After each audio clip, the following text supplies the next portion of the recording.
요즘 우리는요, 편지를 써서 붙인 일이 거의 없습니다. 아주 먼 곳에 살고 있는 사람이 할지라도 손에 들고 있는 셀폰으로 즉각 연락이 가능하기 때문이죠. 저도 셀폰에 있는 카톡이라는 프로그램을 통해서 여러분들에게 주중 오전에는 오늘의 말씀 묵상과 기도, 중보기도 제목을, 또 오후에는 제가 말씀을 묵상하고 은혜 받은 내용을 오후에 보내죠. 뿐만 아니라 주일 예배를 셀폰으로 생중계하고 있습니다. 예전에 생각도 못한 일이겠죠. 그렇죠? 얼마나 편리한지 모릅니다. 여러분들도 이처럼 편리한 카톡을 사용하고 계시죠? 그렇죠? 그런데 2000년 전에는요, 이처럼 편리한 통신수단이 전혀 없었으므로 오직 편지로만 멀리 있는 사람들에게 소식을 전했습니다. 오늘 우리가 살펴보고 있는 야고보서도 바로 그런 편지로, 영어로는요, The Letter of James라고 하는데, 제임스 즉 야고보가 AD 45년경의 성편지입니다. 야고보서 1장 1절 읽어보면요, 하나님과 주 예수 그리스도의 종 야고보는 흩어져 있는 12지파에게 문안하노라. 그 당시 야고보 즉 제임스는요, 한국에 옛날에 칠수라는 이름이 흔했던 것처럼 아주 이스라엘 지방에 흔했던 이름이었어요. 신약 성경에 예수 형제의 야고보, 세베대의 아들 야고보, 알페오의 야고보, 12사도 중 하나인 유다의 아버지 야고보, 4명의 야고보가 나옵니다. 대부분의 성서학자들은 이 4명 중에 주의 형제 야고보가 본서의 저자라고 보는데, 야고보는요, 하나님과 주 예수 그리스도의 종이라고 자신을 소개하며 흩어져 살던 유대인 그리스도인들에게 편지를 쓰라고 합니다. 그 당시 예수 믿는 유대인들이 여러 지역으로 흩어졌는데요, 그 이유는 먹고 살기 위해서 흩어진 게 아니라 예수 믿는 사람들에 대한 핍박이 아주 심했기 때문입니다. 따라서 야고보는 편지를 써서 심한 핍박을 피해서 아주 낯선 곳으로 힘들게 살고 있던 그들을 위로하고 신앙을 잘할 수 있도록 힘을 불어넣기 위해 편지를 쓴 것입니다. 우리가 읽은 오늘 본문 7절은요, 그러므로 형제들아라고 시작하고 있는데, 여기서 그러므로라는 말은 앞에서 한 말을 가리키는 것이죠. 여러 말 중에 중요한 것은요, 뭐냐면요, 행함이 없는 믿음은 죽은 믿음이라는 것입니다. 야고보서 2장 12절 말씀 먼저 읽어볼게요. 내 형제들아, 만일 사람이 믿음이 있노라 하고 행함이 없으면 무슨 유익이 있으리요? 그 믿음이 능히 자기를 구원하겠느냐? 우리가 예수 믿는 가장 큰 이유가 뭡니까? 왜 예수 믿죠? 예수 믿고 구원받기 위해서입니다. 그렇죠?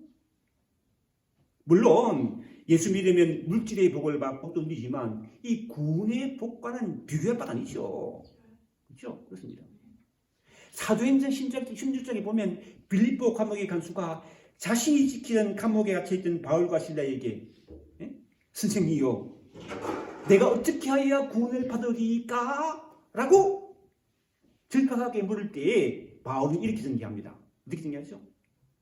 주 예수를 믿으라. 그리하면 너와 네 집이 구원을 받으리라. 그렇습니다.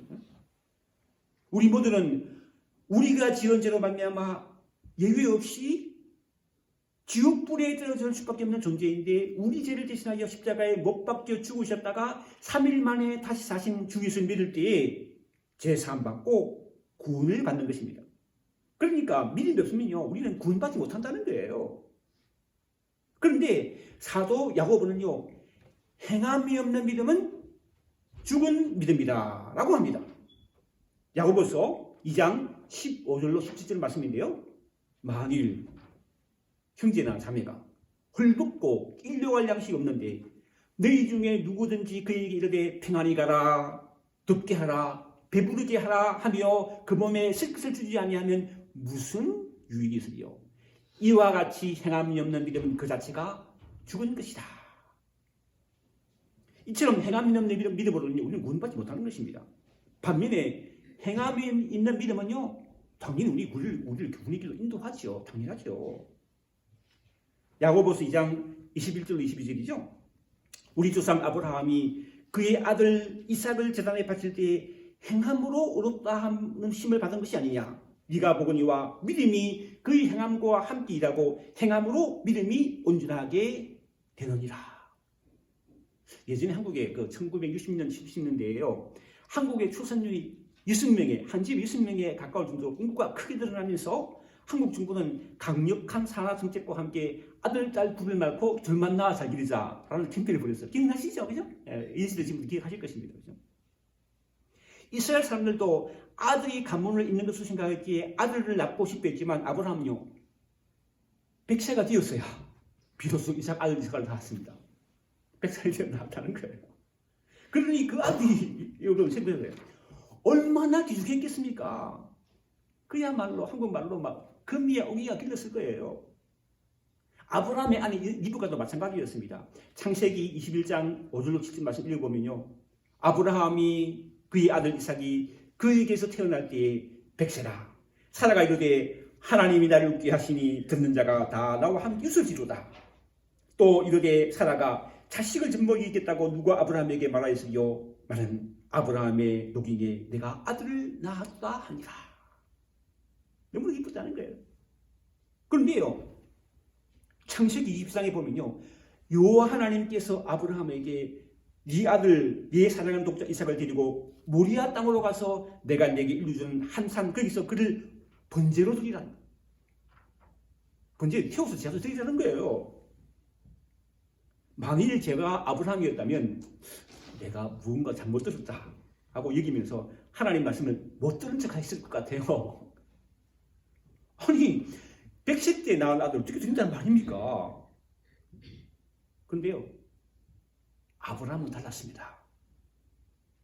하나님이 말씀하신 대로 이삭을 데리고 번지에 쓸 나무를 쪼개가지고 하나님 이삭이 주신 모리아 땅으로 갔습니다. 그리고 가는 중에 아들 이삭이 불과 나무는 있거니와 번지할 어린 양은 어디에 있나이까 물었을 때에 아브라함이 이렇게 대답합니다. 내 아들아, 번지할 어린 양은 하나님이 자기를 위해 예비 신이 준비하시리라. 이 말은요, 어떤 말이냐면요, 내 아들 이삭아, 네가 바로 번지할 어린 양이란다는 말이었죠. 어떻게 그걸 알 수 있습니까? 아브라함이 하나님이 일러주신 곳에 가서 제단을 샀고 나무를 버려놓고 자신의 아들 이삭을 제단 위에 놓고 손을 내밀어 칼을 잡고 실제로 그 아들 이삭을 잡으려 했기 때문에 실제였다는 거예요. 그런데 바로 그때 여호와의 사자가 아브라함을 불러 이삭에게 손을 대지 말라고 이렇게 말합니다. 네가 네 아들 독자까지도 내게 아끼지 아니하였으니 내가 이제야 내가 하나님을 경외하는 줄 아노라. 이러한 정말로 생각지 못한 놀라운 구미 이야기를요, 야고보는 이렇게 정리하여 우리의 믿음 생활에 적용합니다. 야고보서 2장 23절로 24절 말씀인데요, 이에 성경에 이른바 아브라함이 하나님을 믿으니 이것을 그로 의로 여기시다는 말씀이 이루어졌고 그는 하나님의 벗이라 칭함을 받았나니 잃어버린 복인데 사람이 행함으로 얻었다물 심을 받고 믿음으로만 아니니라. 그렇습니다.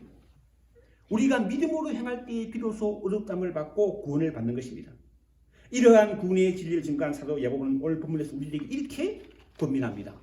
7절로 8절 말씀인데요, 본문 7절 8절 말씀 읽어보면요, 그러므로 형제들아, 주께서 강림하시기까지 길이 참으라. 농부가 땅에서 나는 귀한 열매를 바라고 길이 참아 이른 비와 늦은 비를 기다리나니 너희도 길이 참고 마음을 굳건하게 하라. 주의 강림이 가까우니라. 여러분, 그 우리나라 서정주 시인 국화옆에서라는 제목의 시를 기억하시나요? 제가 읽어볼게요.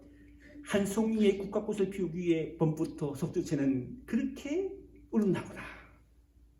한 송이의 국화꽃을 피우기 위해 천둥은 먹구름 속에서 또 그렇게 울었나보다. 그리고 아쉬움에 가슴 조이던 먼 젊음의 뒤안길에서 인제는 들어와 그 울 앞에 선 내 그림같이 생긴 꽃이요, 노란 내 꽃이 피려고 간밤에 무수리가 저리 내리고 내게는 잠도 오지 않았나 보다. 지난주에 우리나라 축구 대표팀이 월드컵 16강에서 브라질에게 3대1로 패함으로 말미암아 아쉽게 월드컵의 막을 내려야 했습니다. 이거 보셨죠? 그런데 이번에 보니까요, 8강에 들어가지 못했어도 많은 국민들이 축구 대표팀이 추고 있다며 힘찬 격려를 보내더군요. 깜짝 놀랐습니다. 떨어졌는데 잘했다는 거예요. 한국 대통령이 16강 진출 선택을 내고 귀국한 축구 대표팀을 만나서 함께 만찬했다는 소식도 여러분 들으셨죠? 이번 카타르 월드컵 대표가 열리기 전에 영국 프리미어리그에서 뛰던 손흥민 선수가 축구하다가 그 경기 축구하다가 얼굴 다쳤어요. 뼈가 부러졌어요. 얼굴에 뼈가 수술을 받고 안 되는데 3수만에 그냥 출전했죠. 무리했습니다. 그냥 안 되는데 무리해서 했다는 걸 그러더라고요. 그런 그가 대회를 마친 후에 기자들과 인터뷰를 하면서 월드컵을 위해 지난 4년 동안의 피나는 준비 끝에 대회를 치르는 동료들 응원하면서 다음 월드컵을 위해서 또 다른 4년을 준비하며 기다리는 시간을 갖기를 원한다고 하더군요. 여러분, 축구 선수가 그냥 월드컵에 나가 뛰는 게 아니라는 거예요. 실력이 있어도 준비해야 된다는 거예요. 이처럼 농부도 자신이 짓는 농사의 열매를 보기 위해 밭을 갈아서 씨를 뿌리고 가꾸어야 합니다. 그렇잖아요. 밭이 그냥 갈아집니까? 식물들이 갈아야죠. 씨를 뿌리고 또 다른 영양분도 주고요. 또 멀리 기다려야 됩니까? 자기만 한다고 되나요? 비가 와야죠. 이른 비와 늦은 비를 기다려야 한다는 거예요. 그래야 비로소 열매를 볼 수 있기 때문입니다. 우리의 신앙생활도 바로 이와 같습니다. 신앙의 열매를 맺으려면 믿음으로 살며 인내하고 기다리는 것이 필요하다는 거예요. 때로는 잘 안 돼도. 오늘 주보가 잘 안 됐죠, 그죠? 새로 프로그램이 깔았는데요. 프린트가 안 되는 거예요. 네, 진짜 한 주간 고생했습니다. 프린트가 안 돼. 왜인지 모르겠어. 좀 도와주세요, 나중에 하신 분이요. 프로그램을 깔았는데 프린트 까는 3일 걸렸어요. 한국의 동년 목사 연락해가지고 이렇게 했어요. 깔았는데 이제 프린트가 안 되는 거야. 근데 뭘 생각하냐? 우리가 인내하며 기다리는 게 필요하다는 거예요. 다 그만둘까 생각했더니 그게 아니라 인내하며 기다리는 게 필요하다는 거예요. 사도행전 오늘 본문 7절에서 주께서 강림하시기까지, 그러니까 주께서 다시 오실 때까지 참고 기다려야 한다는 거예요. 사도행전 1장에 보면 우리 죄를 위하여 십자가에 죽으시고 장사 진행받 되셨다가 3일 만에 부활하신 예수께서 제자들에게 아버지께서 약속하신 성령을 기다리라고 하시면 이렇게 말씀하십니다. 오직 성령이 너희에게 임하시면 너희가 권능을 받고 예루살렘과 온 유대와 사마리아와 땅까지 이르러 내 증인이라. 이 말씀을 하시고 자들이 보는 가운데 올려져 가시니 구름이 가리어 보이지 않게 됩니다. 그때 흰옷 입은 두 천사가 이렇게 제자에게 말합니다. 사도행전 1장 10절이죠.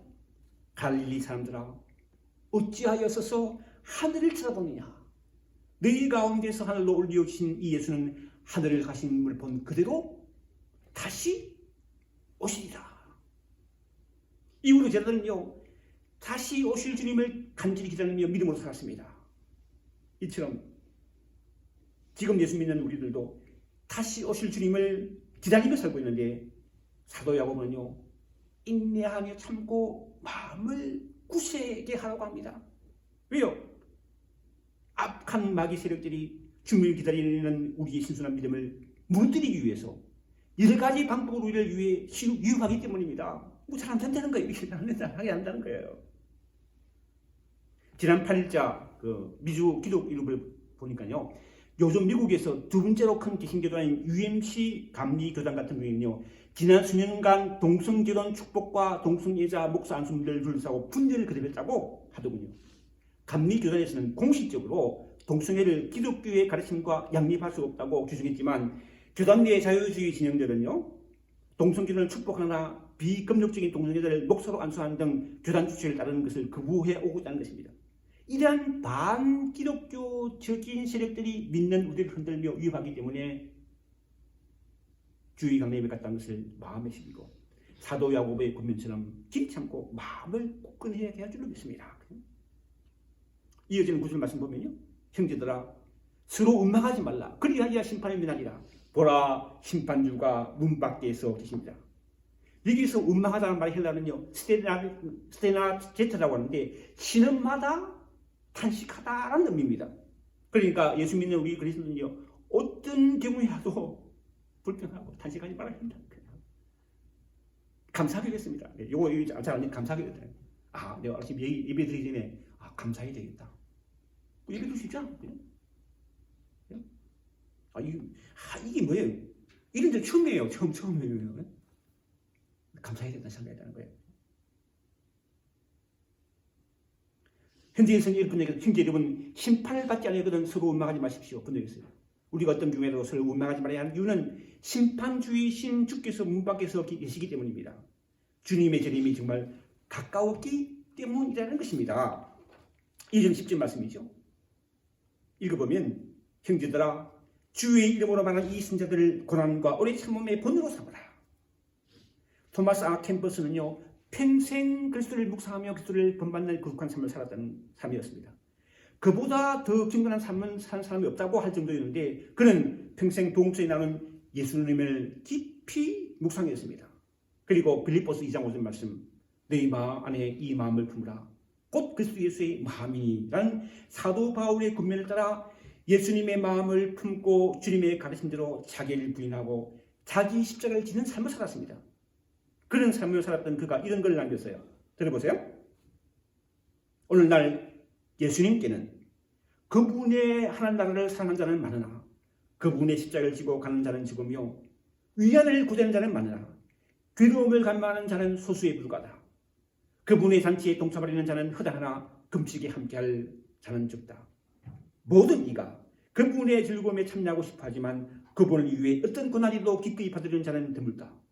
떡을 째는 데까지 예수님을 쫓는 자가 많으나 고난의 잔을 마시는 데까지 이르는 자는 소수다. 그분의 기적을 기용하는 자는 많으나 십자가의 지옥까지 금을 따르는 자는 소수에 불과하다. 사도 바울은요 오늘 본문에서 고난을 참고 이기며 주님의 말씀을 지나던 예언자들을 본받아 우리들도 우리에게 주어진 십자가를 지며 인내할 것을 권면하고 있습니다. 마지막 11절을 읽어보겠습니다. 보라 인내하는 자를 우리가 복되다 하나니 너희가 욥의 인내를 들었고 주께서 주신 결말을 보았거니와 주는 가장 자비하시고 긍휼히 여기시는 이시니라. 우스땅에 욥이라는 사람이 살았는데요.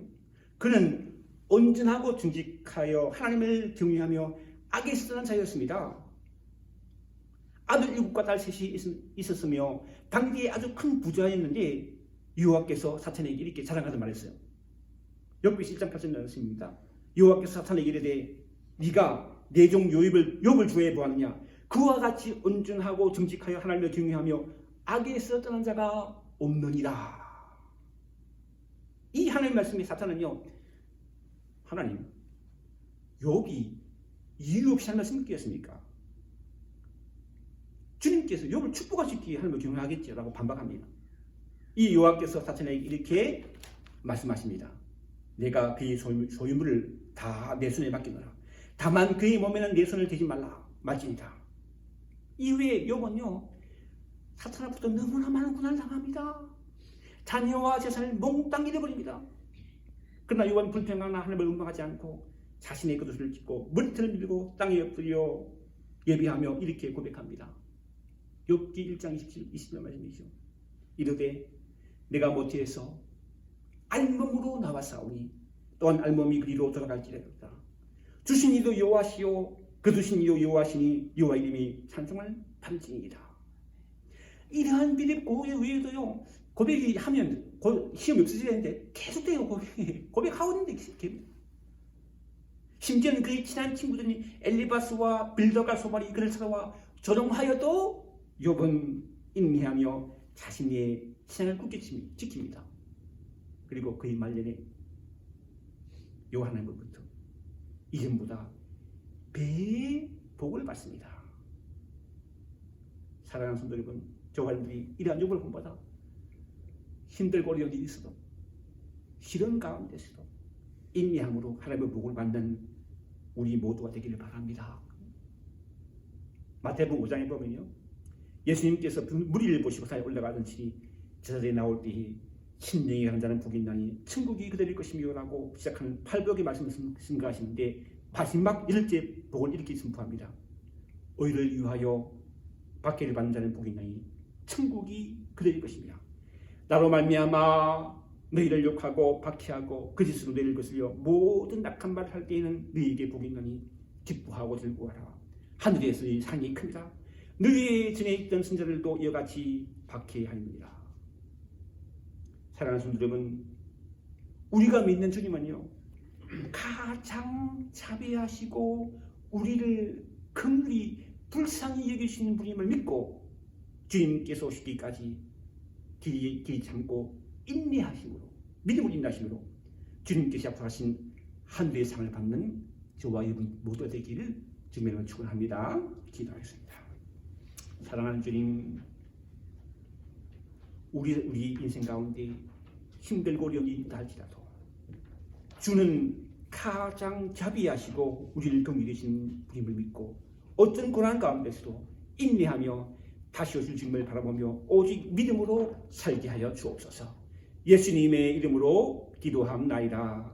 아멘.